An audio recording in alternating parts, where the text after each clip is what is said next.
Hey, welcome to Mosaics. I'm your host, Holly Beach with the Idaho Office for Refugees. Today we're talking with Fredrick Shema. He's someone that I actually met my first summer in this job at a youth summer program. He recently graduated with his law degree from the University of Idaho. And he came to Idaho as a teenager. His family is from Rwanda, but when he was only 2 years old, they had to flee to a refugee camp in Uganda for their safety. So I'm really excited to introduce you to Fredrick Shema, also known as Freddie. Welcome, Freddie. Thank you. How are you doing today? I'm doing good, Yeah, it's been a while since we've caught up. I'm so glad to be here, to be a guest. Thank you for inviting me. Yeah, of course. It's so good to see you again. And we reconnected because I saw on your LinkedIn that you had just graduated from law school. So congratulations on that huge accomplishment. Yeah. But after talking a bit more, graduation does not mean that your studies are over. Nah, it's a very busy, rough summer. So you're just full on getting ready for the bar exam? Yeah, so I'm 6 weeks in now, 4 weeks away from the bar exam. I'm taking it at the end of July. End of July. Yeah. What's the bar exam like? How many hours is that? Even thinking about it, honestly. Stressing you out already? Yeah. 2 days. So it's a 2-day exam, 6 hours per day. So I'm planning on doing like 12 hours those 2 days. So pretty much everything I'm doing is just leading up those 2 days. 2 days, wow. Yeah. And since we've met, you've had a few other life developments. You got married. Yeah. You have a baby boy now. Tell us a bit about your family. Yeah, I would say I would not be here without them, for sure. Yeah, my wife, Jessica, she's been very supportive last 3 years in law school. And then my little boy, Milan, I've just been seeing him grow. Just witnessing life through him has just been really energizing for me. I'll say he's been my good getaway from all these busy and hard challenges that I've had going on. Yeah. What was life like for you as his age? Do you ever look back and think about how your lives are different? Yeah. It's really, actually, that's one of those things that motivates me to be even a better parent. Mm-hmm. Yeah, I've just my journey. I grew up in a refugee camp. That's most of my memories I have. I remember our parents fled early 2000s. So just my young childhood was all in a refugee camp. And I remember just all I did was just play soccer. Mm-hmm. Yeah, it was a small refugee camp of roughly 10,000 people in Uganda. It's called Nakivale Refugee Camp. And it was just hard, but also exciting for us kids because we didn't know how hard it was, but our parents was always making things happen. So that was good. But for us, just the lack of opportunities in school, any resources, just being a refugee was just difficult. But also at the same time, our parents did what they could and we had fun. So I always think about like, I didn't have that many opportunities. He has opportunities here, but I can share some of my insights that I've learned throughout that journey with him. So that always motivates me to become a better parent. What are some of the things that you do share with him or that you want him to know about life because of what you went through? What are some of those things? I always try to tell him where I'm from, where we're all from, because obviously Boise has been our second home, but our journey did not start here, So just always tell him about some of the stories about the language first, just keeping the culture going. He's very interesting. He's 2, but he speaks like 4 or 5 different languages. What? Yeah, because he's mixed in his culture-wise. Because I speak Kinyarwanda. My parents are from Rwanda. They speak Kinyarwanda. But also we lived in Uganda, so I speak Luganda and some other small ethnicity languages in Uganda. But his grandma on his mom's side speaks Swahili and French. Wow. So he's always mixed with languages, but I always try to elaborate and explain to him daddy's from Uganda and Rwanda, mommy's from Congo, so he knows his culture. That's cool. Because that's really some of the foundations that he needs to know as he grows up in this new community. That's very cool. Yeah. When I met you, you were working as a youth success specialist at the International Rescue Committee in Boise. Yeah. And I'm curious what it was like for you as someone in your early 20s, mid 20s, to be working with youth who had more recently than you gone through resettlement. Yeah. But you had insight personally yourself of what the journey was like. What was that like for you to have that role? I would say it was really very important, yeah, towards my journey. I always joke around it, but I remember when our family got resettled here in early 2012. It was in the summer, and I was a teenager, very 15-ish, and I was very curious, like, oh, what community are we in? How do I adapt? What do I do? And I remember one of the first lady who really helped. Even now, I remember her. She helped me take us to like a Boise school district for testing and like figuring out what grade I would be able to go in school, because I was worried like, oh, am I gonna go back 1 year behind in junior high, or am I gonna go straight into high school? So her role was really important because she figured out automatically that I need a little bit of adapting into the community, but I'll be fine. I'll be fine. So she helped me out, like figure out the right school for me. And that role was important because I always remember I was like, oh, I always want to be that person who wants to help someone out towards to their goals. And yeah, when she helped me out, I always remember that. And when I went to school, I always wanted to come back and work in the community, in the refugee community, because that's what raised me. That's the opportunities I've had as a refugee. So when I came back and IRC offered me the role of working as the youth specialist, I always call it my dream job because I worked with a lot of youth. I was the first hand welcoming them, showing them the community, telling them what opportunities are there. It was great. It was great. I learned a lot, and actually was one of those motivating motivating reasons to even pursue law. Because I figured it's like, oh my God, I'm like seeing all these challenges going on, but my role was limited. So I was like, I want to challenge myself into like going into advocacy, like go in legal field, so at least I can do some physical changes and yeah, do something I can physically see I'm making a difference. Yeah.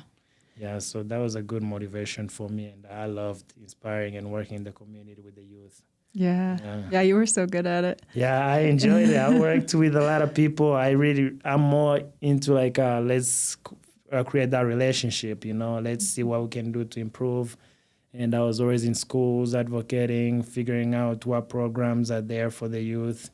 And I also just enrolling them in school, seeing that joy into their faces that I used to have as a youth as well when I came here. So it was very rewarding. I would say it was amazing. It built me to pursue what I want to do now. What do you think is some of the most important areas of how people can pour into the lives of youth who have a refugee background? Like, what are some of the needs that they have, or what means the most that the community can do for them? Yeah, I always say, even from what I wish I would have had, during those times, it's very hard, because not only you just came from a very traumatic experiences, but you also have just arrived in a new community where you have to start from scratch. And that takes a lot of like resilience, a lot of like dedication to be able to overcome those things. And some of the things they need is really just a support, like a helping hand, someone who can guide you, like, hey, what are you interested in? Like, okay, how can I help you get to that? And that like little efforts really means a lot. Like I was telling a story about my experience starting in high school. Just that lady who helped me out is like, okay, let me go enroll you in school, get you head started, and that helped me out, kickstart my journey of learning. So that's what most people need. Like, okay, I have an opportunity here. You enjoy engineering. There's a program here at BSU. How about let me get you into that, connect you to that person, and just get you into that program. Those are little things that can really make a huge difference in the long run. When you came as a teenager from a refugee camp to your new community in Boise, how did your outlook on life shift? It was a good change. It was a good change. First, it was very exciting because the lifestyle and the journey we've had was very challenging. But being able to come into a new community where you see, oh, now I can start my life, be a child again, like relive moments and work hard and create something was really important. But as you get there, you're like, oh, wait a minute, it's not as easy as it seems, Now you have to learn about the culture here. Especially, I would say the hardest thing is the language barrier. You have to adapt to the language first. Was that new for you? That was very new. Thankfully, I knew a little bit of English, but the accent was still challenging. Like my teachers are always went in for office hours. I was like, you're talking very, very fast. I can't hear you. Yeah. Yeah, so I had to adapt and be like, oh, this is a new game, you know. I'm playing in a different playing field, so let me figure out how to adapt to that. So I embraced the culture. That was another thing. I was like, well, I'm in a good opportunity, in a line of opportunities, and let me do what I want to do. And I kept asking questions. I kept learning, like in school wise, kept achieving goals and also setting more goals. So I was like, yeah, let me really like embrace this chalk culture. And it's worked out so far. I've created really good relationships with people who've guided me through like many opportunities. So yeah, I would say just being able to embrace the change and put yourself in those uncomfortable situations have been very, very helpful. Did you keep playing soccer? Yes, Yeah. yes. That's my my get away from everything. Mm. Yeah, yeah. Even now in the community, I'm actually part of a soccer community here. We have it's actually growing. We have a lot of soccer teams in Boise. So shout out to a lot of soccer teams here. That's It's awesome. growing. Hopefully, we're gonna be starting different leagues and tournaments in the upcoming few years. But yeah, I play for a team called Boise Alpha. Okay. Yeah, so Yes. a really That's good great. Sunday league team. Are you like Community. mortal enemies with the United team? Yes, yes, we do. Yeah, I we think I always talked. have. I think Moses was when he was on. He was talking about. Yeah. I don't remember if it was Alpha or United or Yes. all to Yeah. come see the face off. The Sunday leagues. Yeah, those are the times. Yeah. That's so great. Yeah. It's amazing to me to hear from people how a sport or an activity. One woman who was just at World Refugee Day, Yeah. she said that crocheting was her thing to help her process the whole resettlement experience. Yeah. And so it's like a good reminder of these like physical or communal things that can really help us to feel, I think, normal. Like, were there other things that helped you feel normal again in such an unfamiliar place? Yeah. Yeah. I would say, actually, it was now that I look back, it was really important. Yeah. When we got resettled, it was important to be around people like myself, you know, like when it was early 2000, thankfully the resettlement community was still good. They had good funding. So right when you get resettled, you have a home ahead of time. So you didn't have to stay in the hotels and things like that. So we got resettled into a community, but the community kind of spoke the similar languages. So that helped out with like adapting into the community. Like I remember some of the few friends who take me to school spoke same language, like Swahili. So that was really helpful to see that, oh, okay, I can first create these friendships with people around me, and then we're on the same boat. We're figuring out this new culture, Yeah. but I'm not doing it by myself. I have someone on the other side. So that was really helpful, and it helped me out with the foundation, just being able to know, like, okay, I'm not doing it by myself. But eventually I realized you have to get out of that eggshell as well. Like if you want to learn something different, you have to connect with someone with different perspective, you know. Mm-hmm. And that also helped out in the later in life. Yeah. Yeah. So you talked about wanting to go into law while you were working with refugee youth. Yeah. Can you tell a little bit more about what sparked that desire to go into law? Yeah, I'll say the dream was always there, but it was hard for me to picture it. I feel like I would just start with my just joining the refugee camp, because when I say it was around 10,000 people in the refugee camp, there was only one public school there. So all the kids, all the children there will only attend that school. So there was not really opportunity to learn and get to embrace the school culture and like it. So I was never a fan of school until I remember there was always like grading, so like ranking the position.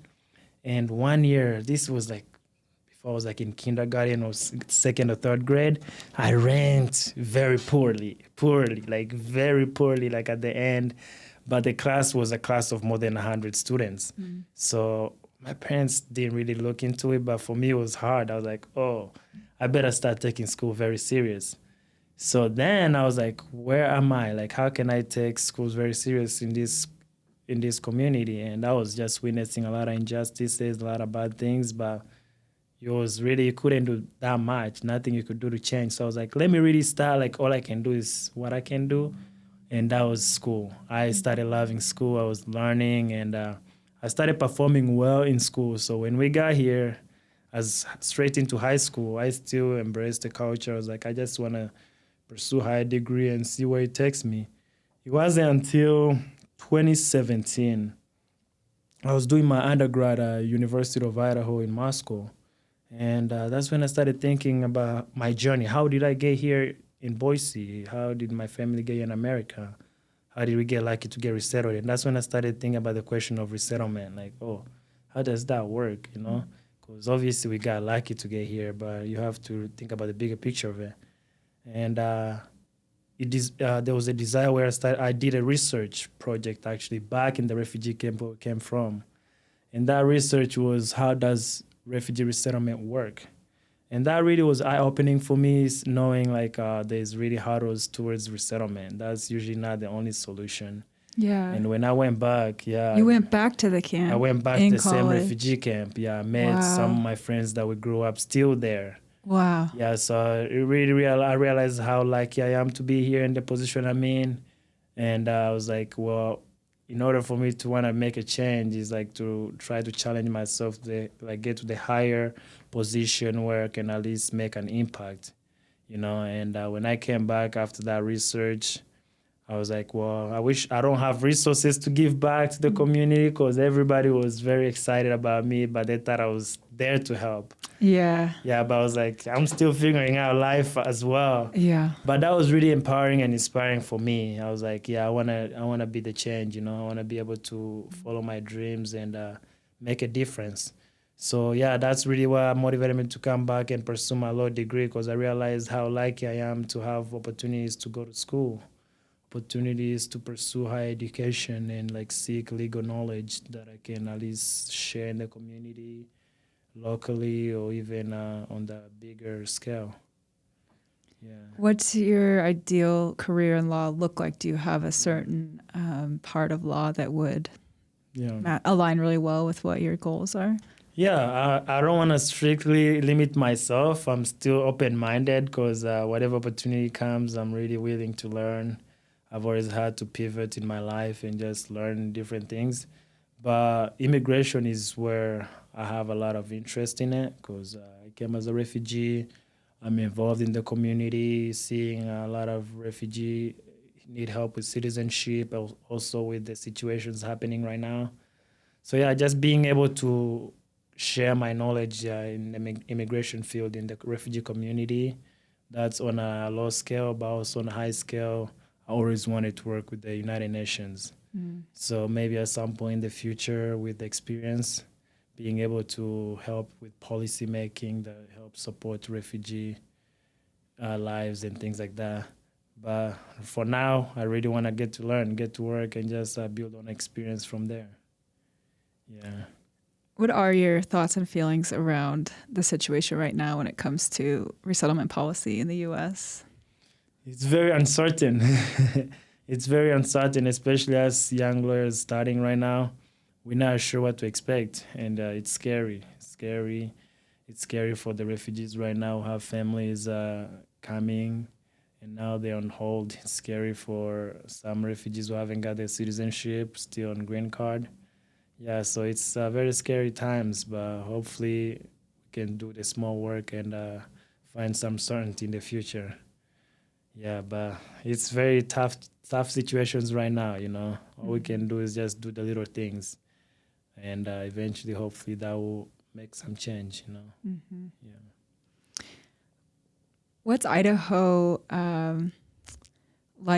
been like for you? Like, you've stayed here, you know, you've grown up and you're raising your family here. Yeah. What's it been like for you to have I think it's equally divided two halves of your life outside of Idaho. It is. In Idaho. And I'm just curious, like, what it's been like for you. What do you enjoy, or what's different for you? Or yeah, I've actually thought about it. I was like, I'm so blessed to have those two different experiences. Yeah, Idaho is now my new home, really. I've been here since 2012, so over 10 plus years. Yeah, it's my new home. I really love it. it's changed a little bit, which is good to have some sort of diversity. And there's still some room to improve in that area, but at least we are welcoming a lot of refugees, so that's really good. We have our refugee community growing. That's what I mentioned about the soccer teams. There's different soccer teams out there, different African markets or refugee immigration stores, which is really good. So just seeing the culture grow has been really good and inspiring, and makes me really want to give back in the community here in whatever ways I can.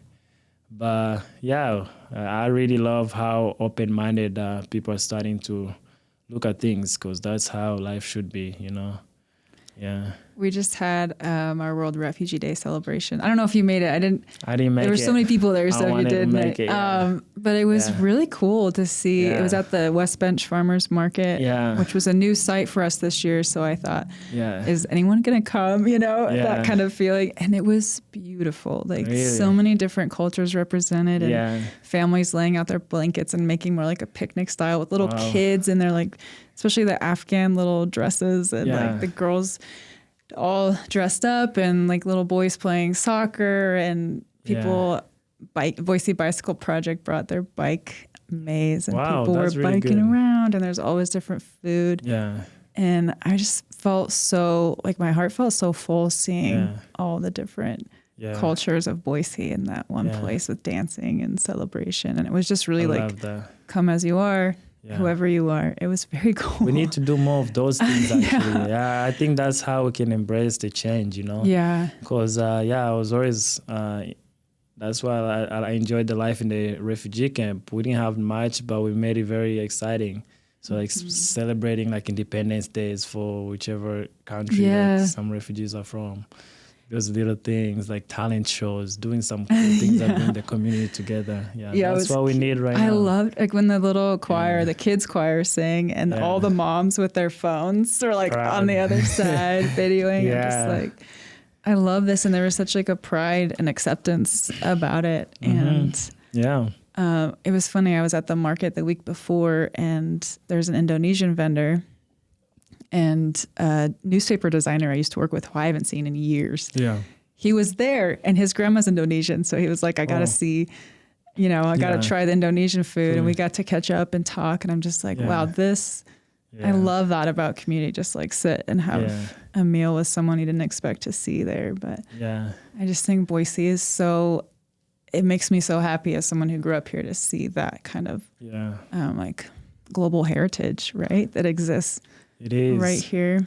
There's a lot of stories to share. I know. If the closer you get to a refugee or an immigrant and ask their stories, you get to learn a lot of their stories. They're very fun. And it's hard because at the same time, you're like, gosh, I wish refugee resettlement didn't have to exist, because it means pain, people being displaced, like you know, global political systems that really abused people, and that's why we have. So on the one hand, it's like, I wish this didn't even have to exist. And on the other hand, it's like, but the people that are here because of it, I'm so grateful for them. And that's what makes that's literally one of the three solutions. And I wouldn't say it's the most like affordable solution, because there's still so many refugees. So we can always just be open-minded. If there's room to bring in more, bring it in, embrace that change. But I think refugees do bring a lot of things in the community.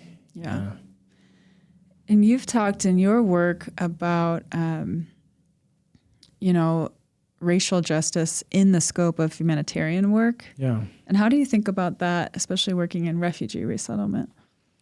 I think that's an area that needs improvement, especially like right now. We have, like we were talking about it, we have a lot of refugees in the community. And we need more leadership with some people who've had that lived experience. Like I'll tell you, that's some of the things I enjoyed about my job back at IRC when I was a youth specialist. Not only I enjoyed my job and had experience on what to do, but also I knew what most of these refugees needed, because I had been in that situation myself. So just being able to have some sort of representation is very crucial. especially as we grow in the community. So just having, especially I haven't been involved that much since I went back to school, but having more representation like in the community, let's say like case managers who have lived the experience, who knows what it takes. And I think that serves more the community, but also giving able to have that power, like it's a story to hear, like especially this, what we're doing here, being able to share your story and have that voice is very critical. Yeah, because not a lot of people share their stories and their knowledge, and most of them are very talented, are very knowledgeable about a lot of things, but they don't get that opportunity. So being able to provide those systems in a way for them to have that moments to share is very important. So yeah, I think just being able to uplift those voices in the community is very important, especially in the work we do. Yeah, because we're serving the people who need help, and the best we can do is just use the people who've lived that experience as well.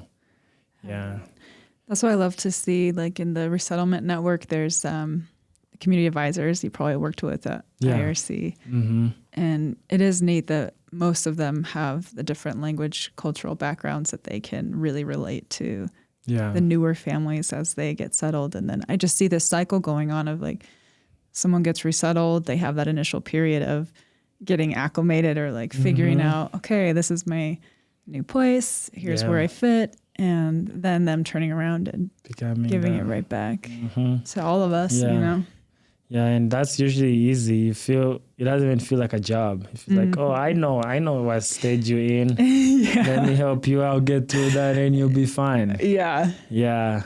But also finding, I think, some long-term support system will be very important, because like we were mentioning earlier, like someone who just moves into a new community like this, you don't expect them to adapt and integrate in 1 year. Yeah, that's not just enough time for them. Yeah, it will take, and it's different for anybody. It could be 6 months for some, or like 5 years for others. So just being able to keep those support system even in the long-term future. I know it's hard because the resources are very limited, but just being creative. I also like to think about too, like rather than just asking people to adapt all the time, like what can we learn too? I've noticed a lot of cultural strengths that my colleagues from other countries have that I really want to integrate into my way of being. A big one is how I view community. Like I'm pretty private, but I think it's really special to see the communal support that some of these other cultures it's just ingrained. And like how rushed I feel around time is a big one. And I just want to learn. There's a certain like pace and gentleness that I've noticed in like hospitality.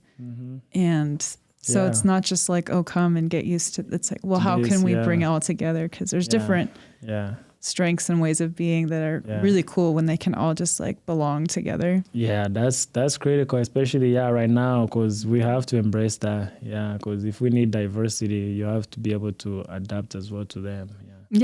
Share in it and have it be like a mutual experience instead of just like, well, this is how it's done. I always find actually like with my schooling experience, I always make friends, but I find hard to make friends at the beginning because of that. Because I love embracing myself, like culture-wise, especially like first thing I always get is the comment is like, oh, where is your accent from? I love that about me. You like that question? I'm different. Like not the question, but just like I know I'm different. So whenever I speak, whenever I talk, or like, oh, I'm just gonna create that tension, like that question. But I'm like, I want to share, but also I want to be myself at the same time. So having that line between, I was like, okay, I don't just want to like fit in, I want to maintain some of that. What do you see as your cultural roots, like what you're really proud of or still feel connected to? What are some of those things about your heritage that mean a lot to you? I would say I'm always grateful for my parents' journey, because even I was telling them during my graduation celebration, without them, I would not be here, They've done so many hard sacrifices to get us here.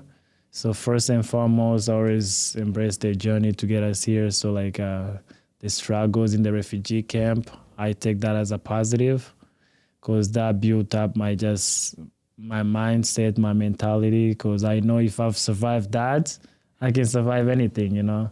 So that's usually like my core foundation values when I know like a lot of sacrifices have been done in the past for us to be in these situations. So whatever opportunity I get and everything I do, I really use that to my advantage because I know there's been a lot of hard work done in the past to get us here.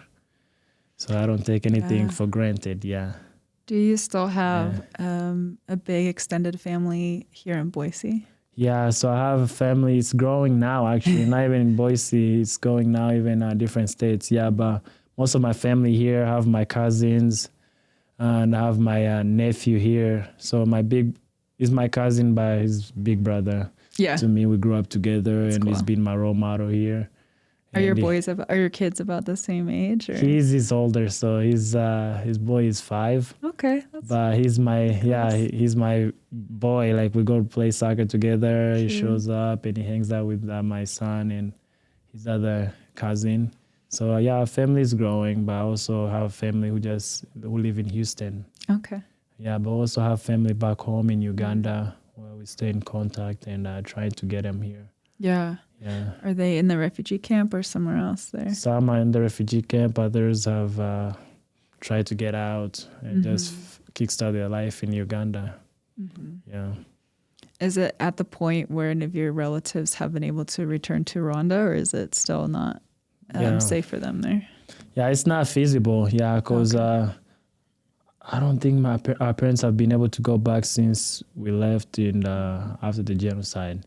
So most of the things are not there, like their property or their homes and everything. So we don't know anybody there. So I'll say our home has been Uganda because that's where we have a family now who've married and just had kids there.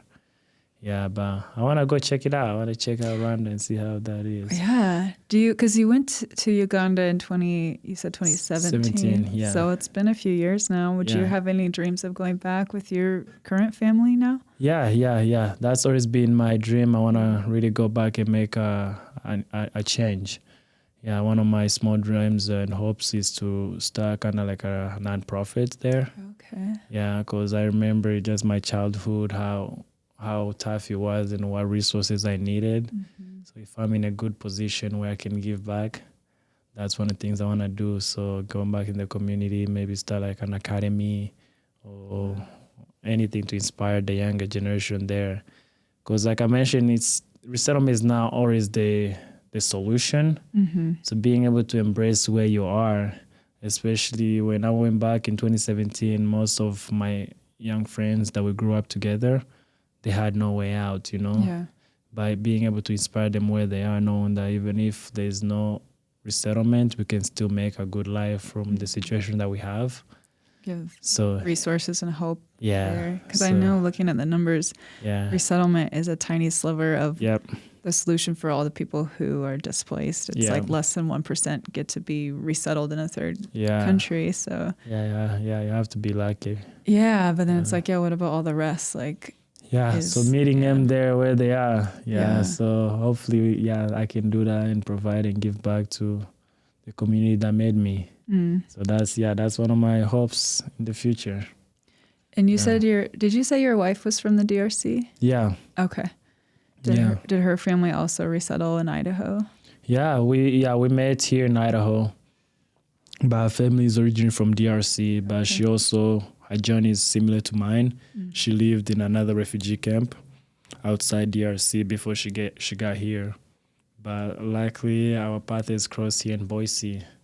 Yeah. And we have a lot of in common with the culture-wise, because her mom on the mom's side speaks Nyarwanda, which is what my mom and my family speaks. And then she also speaks Swahili and French, which she's been teaching our son. So that cross-culture has been really good for us. What's it like for your relationship to both have relatable backgrounds to each other? Yeah, it's very important because we understand each other. We understand our struggles, where we all came from, and just as being parents, it helps us all want to be better, do things differently from our earlier generation or from how we grew up. So just especially just having both parents in the picture, that's very important for us. Yeah, because he sees us as very role models. So just setting those generations and the expectations for him, but also us sharing our like stories with him, because he needs to know that life did not just all of a sudden be great. There were some struggles before getting where we are. Yeah, so that's gonna be important for a little boy as he grows up. Yeah. What words of maybe advice or comfort would you have for younger refugees who are just resettling and starting to look into their career, starting to have those dreams? Yeah. What would you say to them? A few things. I'll say one thing that has also got me to where I've got right now is being able to face the uncomfortable. Just putting yourself in most uncomfortable situations, because that's usually where the growth is. Yeah, I've noticed, like, especially as we get here, there's a lot of things to be intimidated about, but also we've survived so many things. So being able to put ourselves in tough situations, that's usually where the growth is. Like that's how I've managed to do things like with law school. It was hard, but also I figured that I would not learn unless I challenge myself into things like that. So yeah, it's no matter what it is, the journey or the goal is, but being able to believe in yourself and put yourself there in that situation, no matter what happens. If you fail, you learn from it. If you succeed, you still learn from that too. So I would say that's very important. That has helped me out a lot.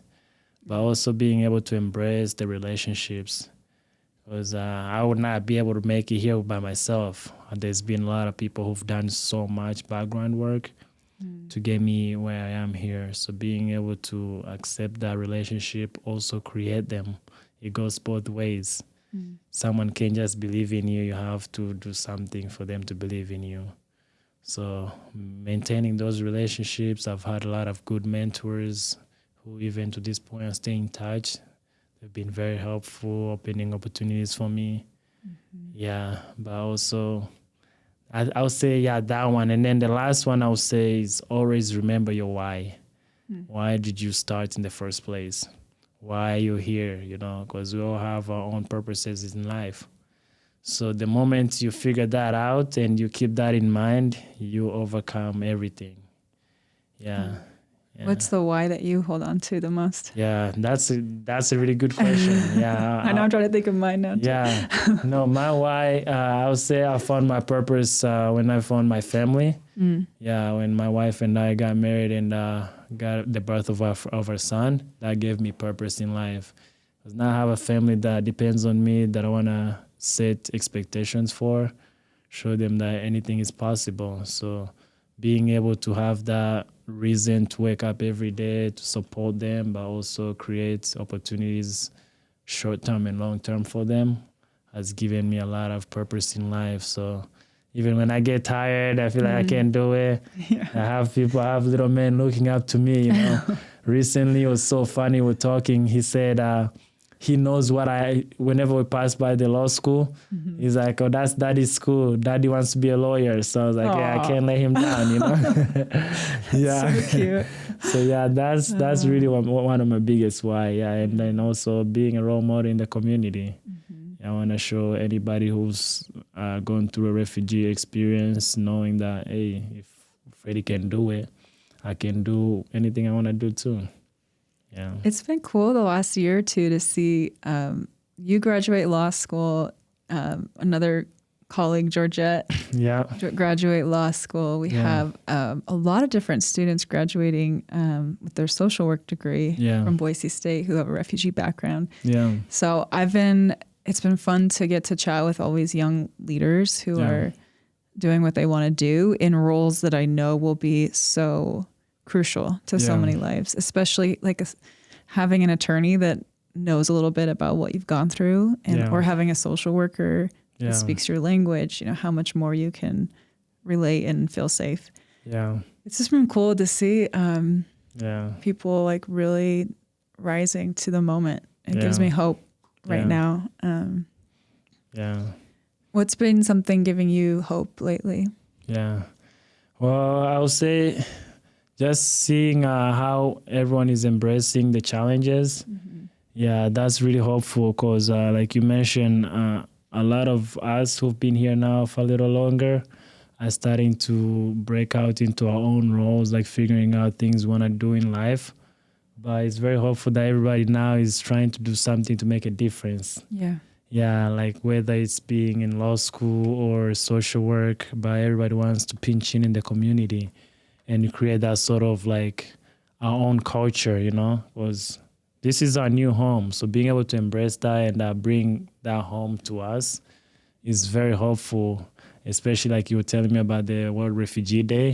So that's good that we're starting to do things like that, and now just being able to create even more, like in the instance where we know like, hey, we're saying that we're welcoming refugees, but now let's show it. Let's show how much difference they make in our lives. And that's hopeful. Yeah, that's very hopeful. And I can't wait to see how the community grows in the future. Yeah, I'm excited. I'm excited for sure. It's very exciting. Well, I'm excited for you getting down to your final weeks. I think when this airs, you'll be right on the cusp of taking your exam. Right now I'm like in go mode for sure. 4 weeks studying all the left. time. Yeah, but I enjoy it. I enjoy that grind. It brings out the best out of me. That's good. I like having a task with a deadline like that. It really lights a fire under me too. It does. Yeah, I wake up every day. I was like, I already know what I need to do. As long as I do it, I feel like some sort of like confidence. Like, okay, see, I'm doing it one small step at a time. Well, I'm excited to see where you go from here. Is there anything else that you'd want to add? I don't know. Well, first, this is really good opportunity to just being able to share my experience and see if there's anything I can help out, inspiring the community. So this is what's needed to have these conversations. And just creating that space for a lot of people like myself to come share the experiences is really important. So props to you, doing a good job and setting this. Thank you. Yeah. Thanks for saying yes to my LinkedIn message. Yeah, absolutely. It's so good to reconnect and to reminisce on our Reach youth days with the water balloon fights, juice boxes, I think. Yeah. You were always really good with like the older high schooler boys that were too cool for school. I was always like, I don't know what to say, but I'm like, I'll take the 5-year-old girls and we'll color. And you were so good with like the older boys. They're just like, this is child. Some of those knows me probably from my school events, so they always know like, hey, I don't want to mess with him. Yeah, I know. I was like, thank God Freddy's here. Yeah, those are good moments, good times. Yeah. Well, thank you. It's so good to hear about your family and you as a father now.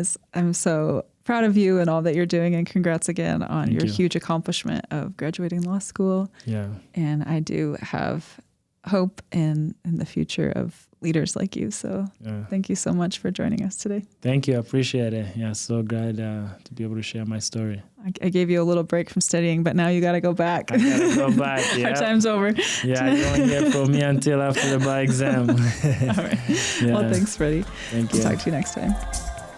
Thank you for joining the conversation. For more information on how to be involved with refugee resettlement, please visit idahorefugees.org.